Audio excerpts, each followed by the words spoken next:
देखो आज हम लोग पढ़ेंगे मुंडा आंदोलन काल। समझे समझे? आज हम लोग पढ़ेंगे मुंडा आंदोलन काल। तो मुंडा आंदोलन काल से पहले हमको आप मैप देख लो। पहले मैप पे कैसे कैसे क्या है।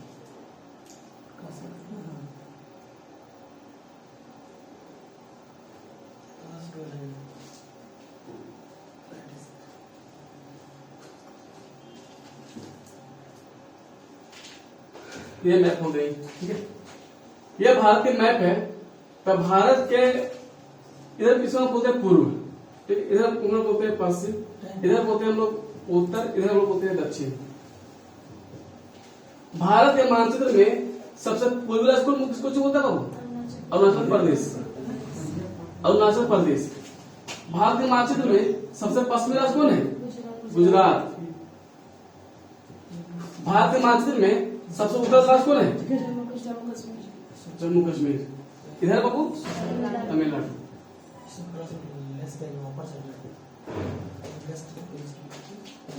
तब देखो ये उत्तर वाला एरिया हो गया और ये पश्चिम वाला एरिया हो गया। ये पश्चिम वाला एरिया हो गया और ये उत्तर वाला एरिया हो गया। तब पश्चिम और उत्तर के बीच में, पश्चिम और उत्तर के बीच में इस वाला एरिया को हम कुछ बोलेंगे पश्चिम उत्तर बोल सकते हैं। पश्चिम उत्तर, अरे पश्चिम वाला एरिया उत्तर वाला एरिया है। तब पश्चिम और उत्तर के बीच में ये पश्चिमोत्तर है। तब भारत के मानचित्र में यहाँ पर एक राज्य है जिसको हम बोलते हैं झारखंड। आप लोग बोलते हैं झारखंड बोलते हैं। झारखंड के पूर्व में कौन सा राज्य? पश्चिम बंगाल। झारखंड के उत्तर में कौन सा राज्य? बिहार। झारखंड के दक्षिण में कौन सा राज्य? झारखंड के पश्चिम में कौन सा राज्य? झारखंड के पश्चिमोत्तर में कौन सा राज्य? यूपी। समझो तब बाबू, समझो आज से लगभग 100 साल पहले, 200 साल पहले या 500 साल पहले, 500 साल पहले झारखंड में जंगल झाड़ पहाड़ पर्वत नदी नाला रहे होंगे। तो जंगल झाड़ पहाड़ पर्वत अगर नदी नाला रहा होगा तब सही सी बात है उस जंगल झाड़ में शेर बाघ हुंडार कुकुर सब रहा होगा। तो शेर बाघ हुंडार कुकुर सब रहा होगा तो सही बात भयानक पशु होंगे। भयंकर पशु होगा नहीं तो भयंकर पशु होगा। तो उस जमाने में, उस काल में झारखंड में असुर लोग रहा करते थे। उस जमाने में असुर लोग, भूया जाति के लोग झारखंड पर निवास करता था। उस देखो अभी भी वर्तमान समय में अगर झारखंड में जंगल झाड़ बचा हुआ है तो आदिवासियों की बहुत बड़ी देन है। क्यों? क्योंकि जो आदिवासी जो होते हैं वो प्रकृति की पूजा करते हैं, वो प्राकृतिक पुजारी होते हैं। इसलिए आदिवासी लोग जो होते हैं वो उसके वजह से आज हम लोग प्रकृति बची हुई है। तब इस वाला एरिया को हम लोग बोलते हैं पश्चिमोत्तर वाला एरिया है। तब उस जमाने में मुंडा जनजाति का जो निवास स्थल था इस वाला एरिया में था। मतलब मुंडा जनजाति जो है पहले पश्चिमोत्तर के निवासी थे, पश्चिमोत्तर भारत के निवासी थे। फिर बाद में क्या हो गया, मुंडा जनजाति के लोग धीरे धीरे यूपी के आजमगढ़, एक जिला है आजमगढ़, यूपी में एक जिला है आजमगढ़। मुंडा जनजाति के लोग यूपी के आजमगढ़ होते हुए झारखंड के पूरा वाला एरिया से प्रवेश करता है झारखंड में। जब मुंडा जनजाति के लोग झारखंड में प्रवेश किया तो मुंडा जनजाति के लोग ये देखा झारखंड में कि पहले यहाँ से असुर लोग और भूया जाति के लोग रह रहा है। तब मुंडा जनजाति के लोग असुर और भूया से बोला कि हम भी झारखंड पर निवास करेंगे, हम भी यहाँ पर रहना चाहते हैं। तो क्या कोई व्यक्ति कभी को चाहेगा कि आप मेरे घर में घुसिए रहिए यहाँ पर परमानेंटली? को चाहेगा? नहीं चाहेगा। तो क्या असुर चाहेगा कि मुंडा यहाँ पर रहे?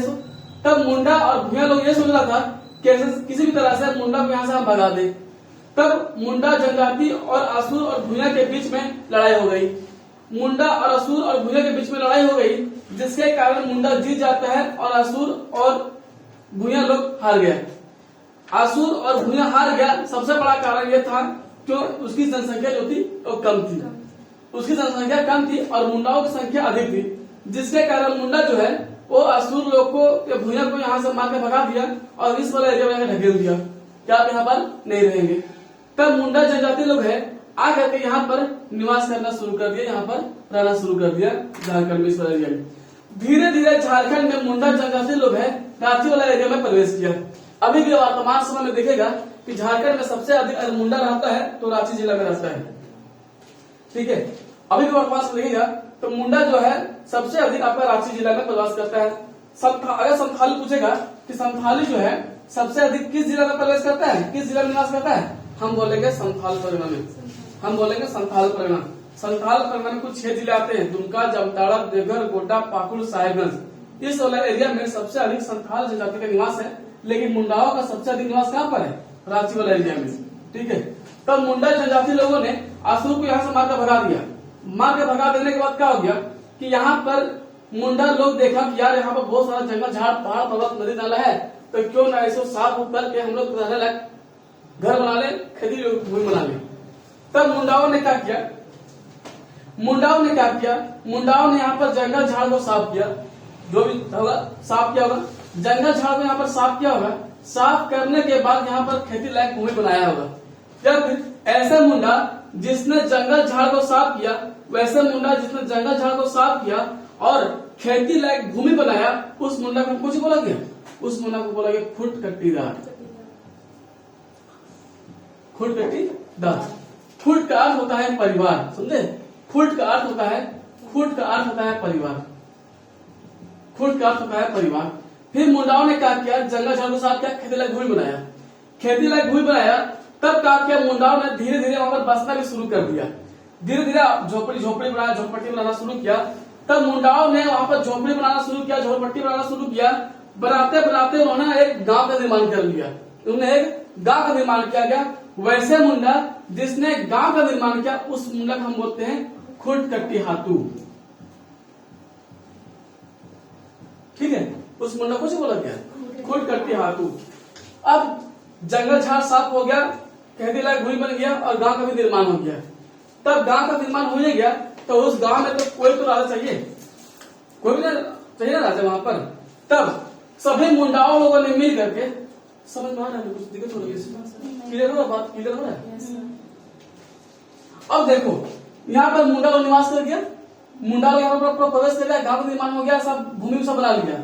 तब सभी लोग एक बार मुंडाओं लोगों की पंचायत की बैठक हुई, पंचायत की बैठक हुई। सभी मुंडाओं लोगों ने मिल करके मुंडाओं में से एक व्यक्ति को चुनता है, जिसको हम बोलते हैं मुंडा का शासक।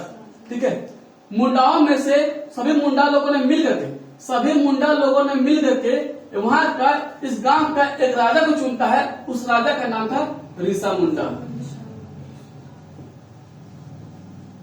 ठीक है, कुछ बोलते हैं ऋषा मुंडा।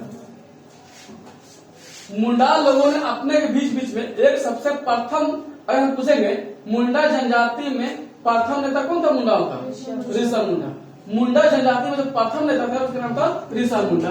अब क्या किया ऋषा मुंडा ने, क्या किया ऋषा मुंडा ने, क्या किया, एक गांव का मालिक हो गया, पूरे गांव का मालिक कौन, ऋषा मुंडा। अब ऋषा मुंडा ने ही उस गांव में ही एक व्यक्ति को चुनता है, एक मुंडाओं में से एक शासक को चुनता है, उसको बोलते हैं सूतिया पहन। मुंडाओं का प्रथम नेता कौन, ऋषा मुंडा। मुंडाओं का प्रथम नेता ऋषा मुंडा थे। तब ऋषा मुंडा ने क्या किया था, ऋषा मुंडा ने ही उस गांव में एक नेता को चुनता है, उस नेता का नाम कुछ था, सूतिया पहन। उस प्रमुख व्यक्ति का नाम था कुछ नहीं, सूतिया पहन। अब सूतिया पहन ने क्या किया, सूतिया पहन ने ही अपने नाम पर एक गांव का निर्माण किया। उस गांव का नाम है कुछ सूतिया नारखंड। ठीक है, सूतिया नारखंड, एक जो गांव का निर्माण किया वो सूतिया नारखंड रखा गया। अब मुंडा जनजाति का प्रथम नेता हो गया। अगर एग्जाम में पूछेगा कि मुंडा जनजाति में जो है मुंडाओं का अंतिम नेता कौन थे, हम बोलेंगे मदरा मुंडा। समझ आ रहा है? ये हो गया आपका प्रथम, ये हो गया आपका अंतिम। ठीक है, ये हो गया प्रथम, ऐसे अंतिम। प्रथम नेता कौन, ऋषा मुंडा। अंतिम नेता कौन, मदरा मुंडा। ऋषा मुंडा ने जिस शासक को चुना था उस शासक का कुछ था, सूतिया पहन। सूतिया पहन जो गांव का निर्माण किया उस गांव का नाम कुछ था, सूतिया नारखंड। कोई दिक्कत हो? अब देखो, अब क्या किया, अब सूतिया पहन ने क्या किया था, सूतिया पहन ने जहां पर गांव का अपना निर्माण किया था ना, सूतिया पहन ने जहां पर अपना गांव का निर्माण किया था, उस गांव में कुल 7 गढ़ थे, कुल 7 गढ़ था। और 21 परगना में विभक्त किया था उसको। गढ़ क्या था, परगना क्या था, समझाते हैं आपको। 7 गढ़ और 21 परगना था। जिस तरह से अभी लोग, जिस तरह से वो सिंहगढ़, एक गढ़ का नाम है सिंहगढ़, ठीक है, एक तरह एक गढ़ का नाम है सिंहगढ़।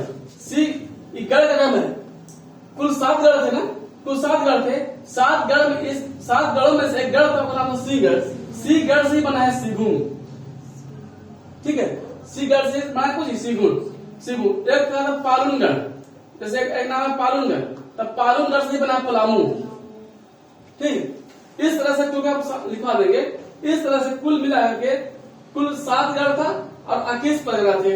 7 गढ़ और 21 परगना में अपने गांव को विभक्त किया था, जिसका जो प्रमुख थे वो कौन थे, सुतिया पहाड़। सुतिया पहाड़ विभाग का निर्माण किया सुतिया नाखंड। मुंडा का प्रथम था कौन, ऋषा मुंडा। इसके बाद जो यूट्यूब में देखेंगे, मुंडा आंदोलन में नहीं पढ़ना है। और जो भी कुछ अगर ये जो हम बता रहे हैं, खुटकटीदार, खुटकटी हाथू, ये वाला जरिया है, वो जेपीएससी के मेंस में पूछे जाते हैं।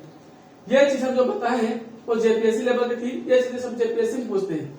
लेकिन आपका जो विद्यार्थी जेएसएससी, झारखंड पुलिस, दरोगा वगैरह तैयारी कर रहे हैं, वो उसके लिए वो विद्यार्थी हम बताना चाह रहे हैं कि इसके अलावा कोई प्रश्न आपकी एग्जाम में नहीं पूछेगा। अगर पूछो करेगा तो मुंडा का प्रथम नेता और अंतिम, मुंडा का प्रथम नेता और अंतिम नेता कौन है, उसके बाद और ये पार्ट पूछ देगा। बहुत अगर टफ पूछेगा तो खुटकटीदार या खुटकटी हाथू पूछ देगा, या फिर खुट का क्या होता है इसके बारे में पूछ देगा। इसके अलावा दिमाग नहीं लगाइएगा जो यूट्यूब में पढ़ रहे हैं। बहुत बहुत धन्यवाद।